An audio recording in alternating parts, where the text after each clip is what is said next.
Hey everyone, Technomentary with the video for you guys. In today's video, I'm going to show you how to restart your iPhone 16 Pro Max or any iPhone 16 in two different ways. So let's get started.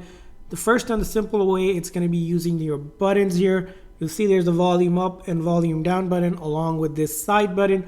What you need to do is quickly press and release the volume up, followed by quickly press and release the volume down, and then hold on to this side button until the screen goes completely black and the Apple logo appear. At that time, you'll let go of that side button.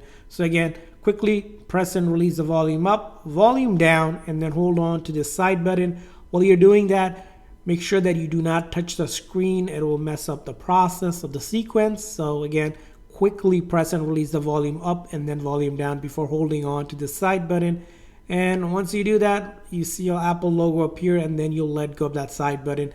And this is going to go ahead and restart your iPhone without losing any of your data. So all of your photos, videos, apps will still be on your iPhone. You don't have to worry about it. And if it doesn't work the very first time, go ahead and try it again. Sometimes it does take a few tries to get the hang of it. Again, just make sure you press volume up, volume down quickly before holding on to the side button. Now, another simple and the easier way to do it, it's going to be if you have Siri enabled or turned on, right? You can issue a command to Siri to do that. Simply say, "Hey Siri, restart my iPhone." Yes.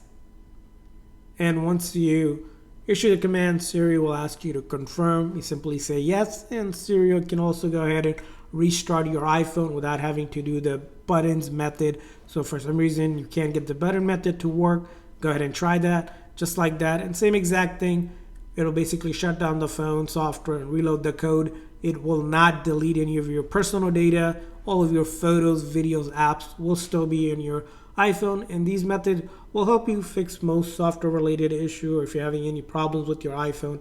And I hope this video was helpful. If so, please consider hitting a like and subscribe button for more tips and tricks for your iPhone and other iOS devices. We'll see you guys next time.